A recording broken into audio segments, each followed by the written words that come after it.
Starting off, we have Fluffy Hernandez. This does seem like the matchup that a lot of people are clamoring for. And, I definitely understand why. The thing about Fluffy is it's just the way that he's able to seamlessly mix all of his weapons together. It's so beautiful. He's not the strongest, he's not the fastest, he's not the most explosive, but he has very good fundamentals offensively, and, his hands are very sharp, and again, it's just the way that he can, throw a quick combination, duck right underneath of the body lock, spin to the back, hit the trip, and just put this marathon pace on you constantly. It's very, very impressive. Look, dude, Roman Dolidze, he won ADCC trials in Europe at some point. Like, he's a very good grappler, but he just got broken by Hernandez. I love this combination right here. He's peppering him with shots. Goes to throw the right hand. As he's throwing the right hand, he switches stances and then lands the calf kick off of the lead leg. Again, it is just very solid fundamentals. He's constantly peppering you. He's accurate. He's sharp. And again, just mixes in his takedown attempts so well, and he just smothers guys. Now, here is the thing, though, about a potential fight with Khamzat Chimaev. I'm not very interested in it. I got to be honest with you. I'm not very interested in it. I think that the thing about, trying to game plan for Khamzat is, thankfully, it's actually very simple. It's not easy, but it is very simple. Khamzat Chimaev is not a very good defensive striker. That is something that we know for an absolute fact. Like I've always said, he doesn't need to be very good defensively because obviously he's ran through everybody. But, the second, and I'm talking the second Dricus du Plessis got any sort of space on the feet, which was, very few and far between, he fucking cracks him right here. You know what I mean? And I think that the calf kicks for one of Fluffy is going to be landing all day long. The boxing from Fluffy is going to be landing. I think that, again, if this fight were on the feet, honestly, you're going to give Fluffy a big advantage here. And, I don't really care how good of a grappler Khamzat is. If Fluffy can get his offense going and just constantly 1-2, 1-2, circle to the back, 1-2, 1-2, calf kick, circle to the back, circle to the back. This pace is a problem. Obviously, I don't think it would be a complete wash by any means, but again, you're going to give the advantage offensively to Fluffy. Here is sort of the problem, though. For one, defensively, Fluffy himself is not super sharp on the feet. He is one to absorb a lot of calf kicks. He has absolutely been tagged and hurt by a number of people on the feet. And obviously, Khamzat, again, is a phenomenal athlete. He's very, very quick. He's very fast. He has a lot of power. All right, you have to respect his striking on the feet. And it's for that reason that you can almost be 100% certain that Khamzat's shots and his grappling is going to open up. Like, look, even if it wasn't the case, even if Fluffy was fucking rock solid defensively, you're still going to imagine Khamzat's going to be getting in on shots. Khamzat is going to eventually take him down, regardless.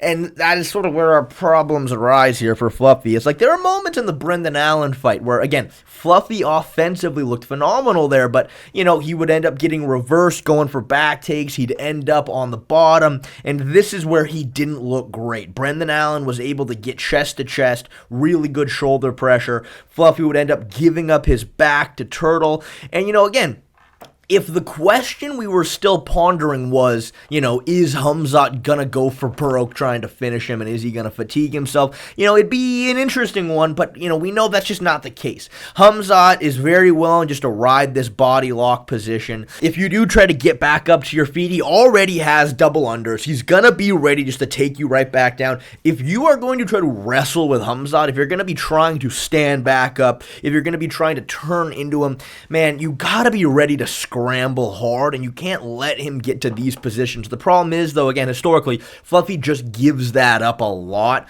against guys who are not anywhere near the same stratosphere as Khamzat in terms of grappling. So again, offensively, I think Fluffy's a very interesting fight. I don't think he's shown the ability defensively to really, go tit for tat with him in a lot of these exchanges. Before we continue, I want to take a moment to thank the sponsor of today's video, DraftKings Sportsbook. Guys, this past weekend, we had a massive UFC event between Khamzat Chimaev and Dricus du Plessis. And now, DraftKings has an honestly insane offer for all of you guys. If you're a brand new customer and you bet just $5 on anything, they will give you legitimately $200 in bonus bets. I mean, look, guys, if you like the thrill of sports betting and you're willing to put your fight IQ on the line, I mean, it's a no-brainer. Even if sports betting is not yet legal in your state, do not worry. DraftKings is your one-stop shop for all things daily fantasy, so you can catch in on all the fun and have a shot to win cash prizes. Again, brand new customers, use my promo code ytmmache, bet $5 on any wager, and get $200 in bonus bets. That is code ytmmache only at DraftKings Sportsbook. And next we have Della Maddalena / Islam Makhachev. I'll include them both in the same exact conversation because, look, there's, definitely some question marks here with this one. For one, can Khamzat Chimaev make 170? Well, he did weigh in at 183 when he fought Dricus du Plessis. Now, apparently there's some confusion on this. His nutritionist came out and said, no, it was 184.8. At least that's what it read on the test scales in the back, but the mechanical scale for the actual weigh-in was 183. That is what Kevin Holland used to weigh in at 185 at. I actually think it might be possible Khamzat makes 170. I don't think he's particularly a huge 185er. I do think 170 is a brutal cut for him, but look, theoretically, he might be able to get there. And obviously, when you go back and look at his fights at 170, one thing is clear, his strength was borderline inhuman. All right, just dragging Gilbert Burns around the octagon, picking guys up and walking around with them. And obviously, a similarity between JDM and Islam is that they're not going to be massive welterweights, to say the least. I mean, you got guys like Sean Brady, who are 200 pounds on fight night when they're fighting at 170. The last time JDM had a public fight night weight, it was 189. Islam says he doesn't get up past 182, but he's looking to put on a little bit of weight to move up to welterweight. So, I would expect either of them to be around the same weight. Man, dude, it's just, you look at when Khamzat had that little grappling match against Arman Tsarukyan. Arman, for this match, was listed at 182 pounds. Look, he's in somewhat the realm of a JDM Islam, a few pounds under probably, but, regardless, look, Arman Tsarukyan's a very, very, very good wrestler. And man, Khamzat gets in on this single leg. Arman Tsarukyan does everything right defensively, grabs a strong whizzer. He's using this leg right here as a good frame. Yet Khamzat just muscles him down to the ground. I mean, God, trying to wrestle at all with Khamzat Chimaev, which, look, JDM, Islam, they're going to have to try to do in a potential fight against him. Like, you don't really have a choice otherwise. I mean, look, obviously, Gilbert Burns did very well with Khamzat in the grappling, but it wasn't because Gilbert tried to wrestle with him. In fact, when Gilbert did try to wrestle with him, he literally could not lift Khamzat's leg off of the ground. Gilbert was bear hugging his leg, trying to hike up a single. He couldn't move his leg. All right. The success Gilbert had in that fight came from his very particular skill set. Obviously, Gilbert Burns, ADCC silver medalist and all. Once he got taken down, instead of trying to scramble back up to his feet, which is obviously kind of what Khamzat wants to do, he instead rolled, went to guard, put in a good knee shield, started hammer fisting him off of his back. And, frankly, Khamzat just didn't know what to do with this, so he elected to stand back up. He ended up getting dropped with a jab at one point. Gilbert almost put him in an armbar. Khamzat pulled out and then just did not want to grapple with Gilbert anymore. Obviously, again, Gilbert has a very particular skill set here with his guard that I do think potentially somebody we'll talk about later could use to their advantage. But again, man, when it comes to an Islam and a JDM here, I don't even know if Khamzat can make welterweight. If he can, I just don't see how they're going to contend with the grappling. I think the strength advantage is going to be colossal, and I think that potentially they could try to just be all over every single shot, you know what I mean? Just hands low, ready to sprawl, ready to back way the hell up. It's hard, though, because Khamzat, again, his striking is legitimately dangerous. And one thing he was doing against Dricus was he would be at range and he would just snap these high kicks up. It kind of forces you to raise your guard, and then all of a sudden your hips are wide open for his blast double legs.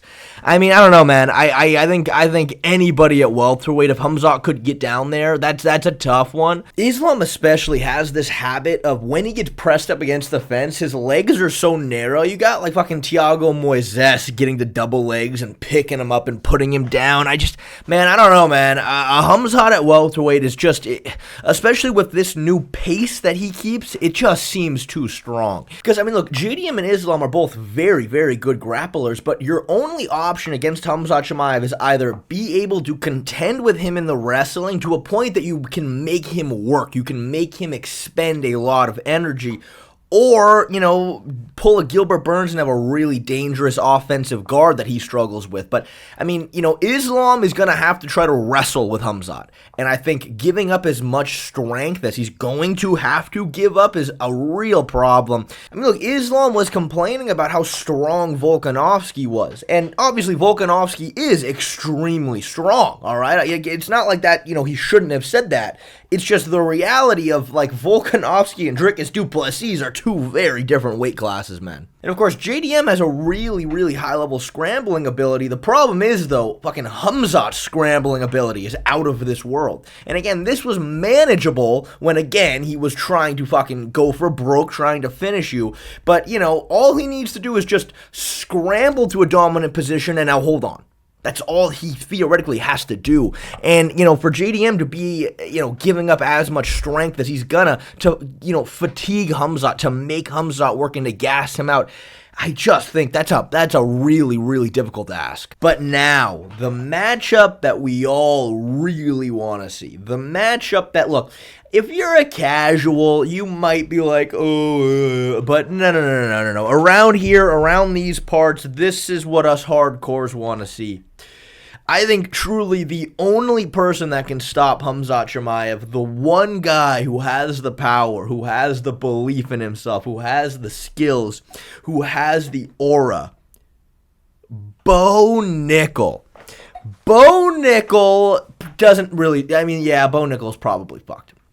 I think that, look, a lot of people these days talk a lot of shit on Bo Nickal, but you know what, man? I will legitimately say, you look at that RDR fight, there was a moment where Bo Nickal really steps in with a hard 1-2. RDR ducks right underneath it and makes him run into the double leg. And, dude, Bo's reaction time here to get his hips back, I mean, it was actually pretty good. Like, look, obviously say what you will, but you can't forget about the fact that Bo's pure wrestling ability is pretty good. Here's the thing, though, I feel like with Bo Nickal.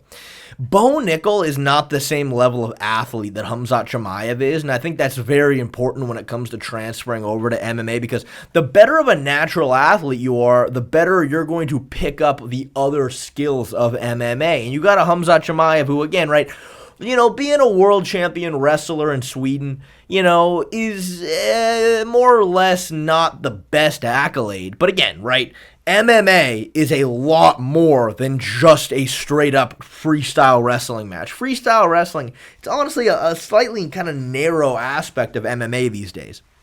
Khamzat is just stronger, faster, more explosive, more athletic than Bo Nickal, and that's what sort of allowed him to pick up more of a well-rounded skill set. So, look, maybe in 4 or 5 years from now, maybe Bo Nickal could be a somewhat interesting matchup, but that's kind of the reason why I don't think Bo is as good as he probably should be. I just don't think he's the same caliber of athlete that Khamzat is. Now, of course, in the middleweight division, obviously there are 3 names for Khamzat Chimaev to fight as we stand right now: Caoi Borralho, Nasruddin Imavov, and Reiner de Ridder. Now, obviously, Borrahlo and Imavov are fighting each other first, but I think that really out of those 3 names, obviously, I think all 3 of them are very well-rounded, all 3 of them are very technical, but I think RDR is the one that's interesting right now. And I think, as we alluded to earlier, there's one thing about RDR that I think can really aid him in a fight against Khamzat. That's his ability to fight from guard. I think his ability to fight off of his back could be huge here. And it was just something that someone like Plessis had zero ability to get to guard. Zero ability. And again, looking at somebody like Dricus, it's just the fact that he's so big and so strong. He's never really needed to develop really high-level guard work, and that really hurt him against Khamzat Chimaev. But Reiner de Ritter, I can guarantee you one thing. He's not going to be getting stuck in crucifixes this easily. Reiner de Ritter is a legitimately really high-level grappler. Now, can he contend in the wrestling with Khamzat? Definitely not.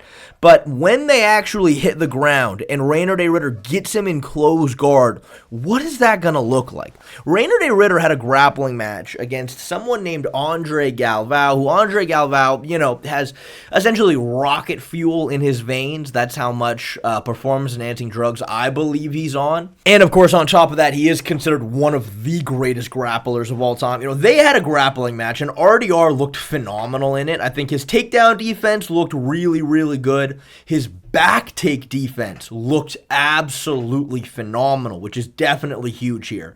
Galvao hit a really nice arm drag to the back. He immediately tripods, preventing the back take. Here, as Galvao goes to spin to the back, he just Granby rolls back to close guard. And again, I just think even this is huge against somebody like Khamzat. The ability to maintain guard and not allow Khamzat to get to positions like this is going to be huge. Because obviously, right, based on that Dricus fight, a lot of people are talking about Khamzat's cardio. Obviously, it was improved, but, a huge reason for that was just the pace, all right? Khamzat was getting to a dominant position, and Dricus had no ability to get out, and he was just essentially resting here, all right? I mean, there obviously were brief moments of explosion when he needed it, but for the most part, he was just relaxing in these positions. He wasn't burning himself out. He wasn't sprinting like he had done before. And looking at when RDR fought Bo Nickal, it's funny, I remember right after the Khamzat DDP fight, I got a number of comments being like, dude, RDR got taken down by Bo Nickal. He doesn't stand a chance. And it's funny. I mean, again, say what you will about Bo Nickal as an all-around mixed martial artist, but, come on, the one elite skill he brings to the table is just straight-up wrestling, all right? I don't think getting taken down by him is some, massive embarrassment by any means, at all right? I mean, yeah, if RDR got fucking rocked by Bo Nickal, I'd be deathly concerned, but, that's the one thing Bo Nickal should be able to do. But obviously, once it actually hit the ground, it wasn't close, man. It just wasn't close. RDR immediately from close guard threatens with the armbar. Bo Nickal pulls out just like Khamzat did. He turtles, baiting Bo Nickal to go for the guillotine. Bo does go for it. RDR just immediately jumps over the top, sweeps him. And look, obviously, Khamzat is not going to be going for a guillotine from this position, but if he tries to spin to the back, RDR is going to try to Granby back to guard, and there's going to be scrambles. I don't think Khamzat is going to be able to engage in any effective grappling per the judging criteria easily at all. Again, right, it does seem like to a number of MMA fans that it's just oh, well, he's going to get taken down, and because he's taken down, then he's winning. And that's not true, obviously, right? You have to actually establish attacks once you actually take an opponent down. The point is, right, I think that RDR actually has the ability to sort of kind of hamper Khamzat's offense as soon as they actually hit the mat. Of course, if RDR's entire game against Khamzat was, if I get taken down, I need to try to stand back up, that's going to be really hard. He's not the same wrestler Khamzat is. Khamzat is going to be so quick to every single punch in the grappling, constantly digging the underhooks, constantly looking for mat returns. But if he can just maintain a good offensive guard and just keep attacking and keep scrambling, I think it's a very interesting fight there. And man, if he can somewhat make Khamzat not want to grapple on the feet, I think that obviously, like almost everybody else on this list, RDR is going to have a big advantage. Of course, RDR can be kind of reckless on the feet sometimes because he loves the pressure. He loves stepping in with brutal knees to the body. This can sometimes leave him open to get cracked like we saw very recently, and that is something he needs to be worried about. But the way Khamzat blocks strikes, the way he uses his guard, his body is always open. I mean, look, Khamzat will answer the phone and cover up when you throw just a calf kick, all right? I mean, the openings will be there on the feet. And look, in terms of RDR kind of making Khamzat not want to grapple with him, I have mentioned this before. I don't have any proof of this because of just the nature of it, but I have trained with somebody who spent a lot of time training in Sweden. And this person told me that years ago, years and years ago, he was training at Khamzat's gym. Somebody ripped an armbar on Khamzat and actually really hurt him. And as soon as he told me that, this sequence and clip right here made a lot more sense to me. I felt like your wrestling is definitely high level, but I feel like... I was too respect for his grappling. That's why I didn't work on the ground. When I touch him the first time, take him, he's like, he's not that strong in wrestling. But when I took him down, he tried to took armbar something. I was like, no, I don't like that shit. I'm gonna go up and knock him out. Yeah. And obviously, I mean, just look at the parallel between that Gilbert Burns sequence and the RDR sequence here. If he can just threaten off his back, get Khamzat to pull out, frame off really well, all of a sudden it might be kind of hard for Khamzat to work on the ground. And I think, again, this approach is a lot better than trying to stand back up and trying to scramble with him. I think that's a losing battle no matter what. And I think that this is probably the only intriguing matchup as we stand right now at 185. Obviously, it's a very early breakdown. There's probably a lot more specifics to look at, but I do think this is the most interesting fight as we stand right now. But of course, Khamzat Chimaev has expressed that he would like to be a 3-weight world champion. That would mean he's going to have to move up to 205 if he wants that to be the case. And Magomed Ankalaev. Now, look, I don't need to sit here and break down in depth with you why Magomed Ankalaev would butcher Khamzat on the feet. Magomed Ankalaev is a very good striker, probably the best boxer in the division. His distance management is really, really good. He's really fast. He's really sharp. You know what I mean? Yeah, that doesn't require much of an in-depth breakdown. But the grappling. Now, this is sort of an interesting one.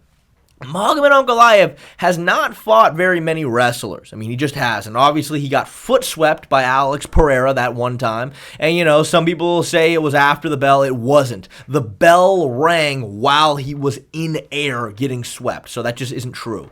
But, obviously, it's a very unique sequence right there. Yeah, again, Ankalaev hasn't fought very many wrestlers. Now, if we go way, way back in time, when he fought Paul Craig all the way back in 2018, Paul Craig was hitting him with some fucking power double legs and then taking him down and then getting controlled briefly in Turtle. Here, Paul Craig gets to the single leg, trips Ank's back leg to take him down. Now, obviously, for the most part, Magomed Ankalaev was fucking him up the whole time up until he got caught with a triangle at the very end of the fight. But obviously, getting taken down by Paul Craig is kind of crazy, despite being so long ago. The Nikita Krylov fight. Nikita Krylov got to the body lock against Ankalaev and also took him down briefly. Look, this is not a lot to go off of, but I think a problem that Ankalaev is going to have here is that, again, right, unlike RDR, who has the opportunity to try to take the fight to an area that Khamzat might not be super ready for, which is, using a good offensive guard, Ankalaev's only strategy here is going to have to be to try to get back up. That's it. And I gotta be honest with you, I don't think that Magomed Ankalaev walks around much heavier than Dricus. I think he has definitely a bit of a bigger frame.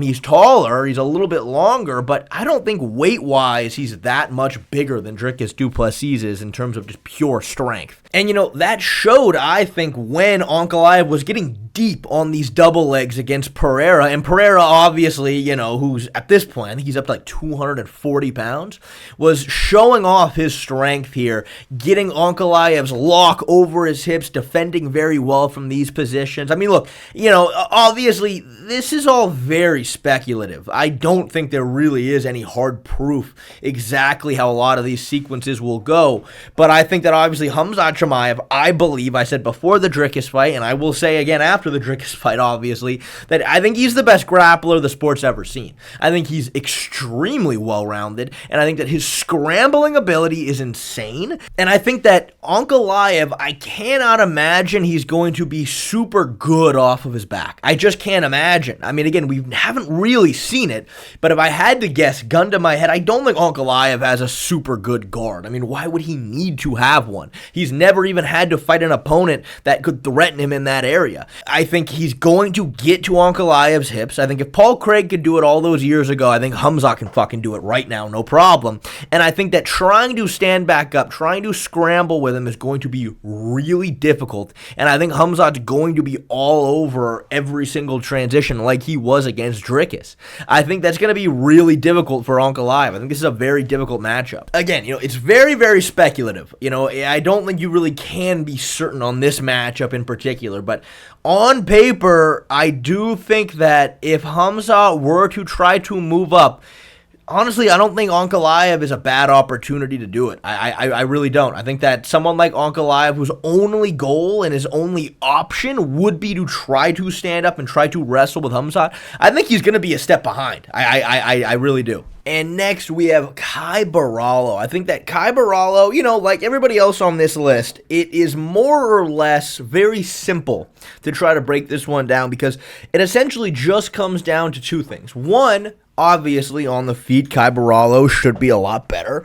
I think that it would really aid in a fight against Khamzat to be extremely dangerous on the feet. Like, if you're a real knockout artist, I think that would really aid you. That's not quite Caoi Borralho. Caio's obviously extremely sharp, but he's not super explosive. You know, for the most part, it takes him time to kind of break his opponent down. I think that he stands very tall and almost in like a kind of like a karate-esque stance almost. Like not quite a Stephen Wonderboy Thompson, but he's very bladed. But again, because he's so tall, it's going to be really difficult to stop the blast double legs. I think the one thing for Caoi Borralho is he's a very, very good guillotine threat. I mean, his submissions are good. And, you know, he can hit this fucking guillotine even completely seated. He can snatch to the head, get into the correct position, and then sweep you from there. Obviously, Khamzat's athleticism, his core strength, is going to kind of make it hard to get a clean sweep against him, I feel like. Even when you fucking lift him fully in the air like Dricus did, using his neck as a leverage point, he kind of just flips over, spins back into you, and stays on top. That's kind of the hard part, all right? And, you know, again, I think that over a 5-round fight, if Khamzat were to really fatigue, I think that's where, like, a good guillotine threat can open up. But, I mean, God, the way he can scramble, to me, is going to make it really difficult to hit a clean submission like this. Now, Caio, you know, for the most part, almost every single fight he has, he's the superior grappler. He's the one hunting takedowns. Now, he's had moments of getting swept, ending up off his back, and I think that, you know, he showed some really good sweeps from here, traps both of his opponent's arms, uses the butterfly hook to sweep him over the top. The opponent does everything he can to try to stay on top, so Caio switches to the leg lock, gets him to pull out as he's standing over him, lands the up kick. I mean, look, this is great stuff. Clearly very high-level stuff. It's just, you know, a sequence like this, I think, is definitely a little optimistic against Khamzat, to say the least. So, you know, look, if I was working with Caio, I would tell him, we cannot end up there, all right? I just don't see a lot of offense for us there. Defensively, we should be okay, but getting back up to your feet's the hard part, all right? Getting back up to your feet is where we're going to start really opening ourselves up for Khamzat's offense. So, I mean, I would say we need to try to lower the stance a little bit, and obviously, you got to be ready to chain wrestle. I do think someone like Caio is going to be a lot more technical than Dricus du Plessis because, you know, because he wasn't graced with the same athletic ability of DDP, he, you know, has had to build better wrestling fundamentals. But again, the mountain that almost everybody, including Caio, has to climb over at this point is the notion now that Khamzat Chimaev, again, he is willing to just grab a body lock on you and hang on for dear life. And Khamzat is just waiting for you to make a movement, to make an explosion, to stand up and try to turn into him, so he can already be ready with the double unders and the head positioning and an outside trip just to take you down and just ride this position all day long. It's just, man, if your only option in the grappling, if you get taken down, is to stand back up, man, I don't know, man. That's really hard. But again, Caio has shown some good guard work, you know, good up kicks off of his back. There's a guillotine threat. I think that's kind of what we have to try to rely on a bit. If we get taken down, just try to make Khamzat work. Try to threaten with whatever you can. And, you know, again, don't give him the opportunity to end up here, because this is where you're just going to get rode the entire time. And I think that legitimately, like I said earlier, if Caio had more of an ability to really put you out with a single shot with his skill set, I would say I think he has a good chance. But again, this the fact that he has to try to walk you down, kind of slowly break you down over a period of time, that's kind of the hard part here. I think Khamzat's going to be able to get to shots, and I think his scrambling ability is going to be really difficult to get any proper submission with. But I mean, look, there's hope there, and, you know, obviously if we try to look at more specifics with this matchup, I think Caio theoretically could make a number of adjustments here and there, perhaps, but just based on what we've seen in the past, you know, given an early breakdown, you know, obviously it's going to be a bit of a, how would you say, a bit of a bullish kind of optimistic game plan.